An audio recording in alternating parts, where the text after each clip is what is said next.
Good morning mga ka-updates. Another day, another customer na naman for this Honda VRB for ceramic coating, for ceramic tent, and for rust roof. So available na diri mga ka-update sa Shine On.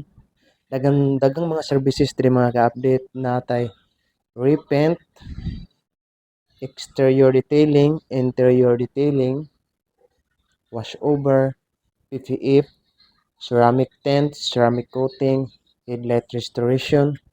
So inana kadagan ang service diri sa Shine On mga ka-update. So unsa pa inyong ipaabot ari na ta diri sa Shine On, ipasiramik ang inyong sakyanan para na protection sa uwan ug init diri sa Cebu.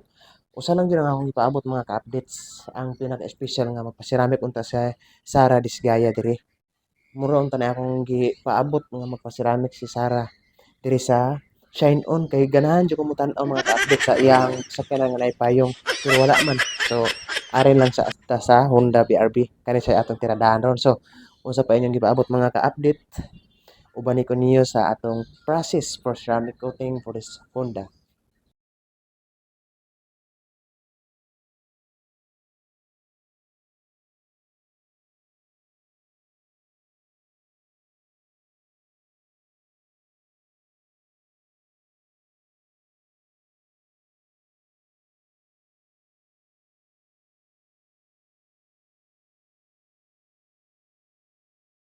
Wait sa mga ka-update. Kabalo ko nga imong sakyanan ron daghan ng watermarks. So unsa pa imong gipaabot, dad-an na diri sa Shine On kay wag tangaw nato tanong watermark sa imong samin.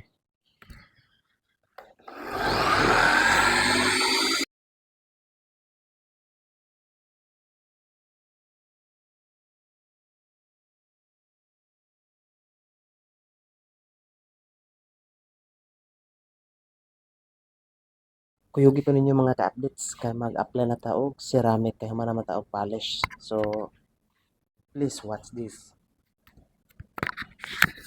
So kuha muna tayo ng suot muna tayo ng gloves.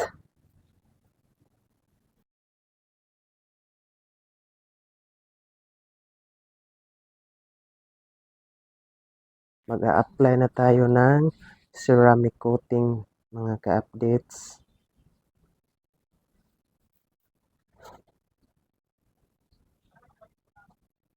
Ito lang ang tamang pag-apply ng ceramic coating mga ka-updates. Hindi siya madalian kasi para mas maganda yung kinalalabasan.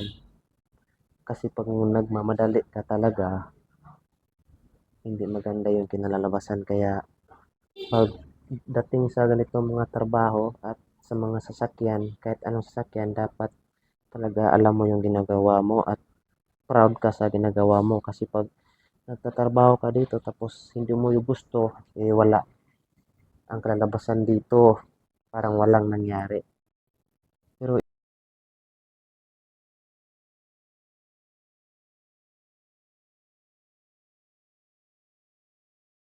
binisaya na lang ta, kaya naraman ta Cebu. Dili kailangan magdali-dali ta. Dapat hinay pero pulido.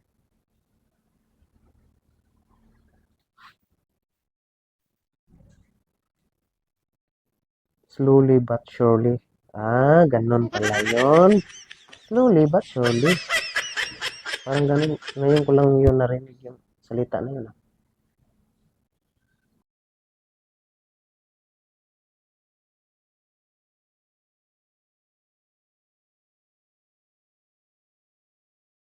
So mga ka-update, after nating lagyan ng ceramic coating, antay lang tayo ng mga ilang minutes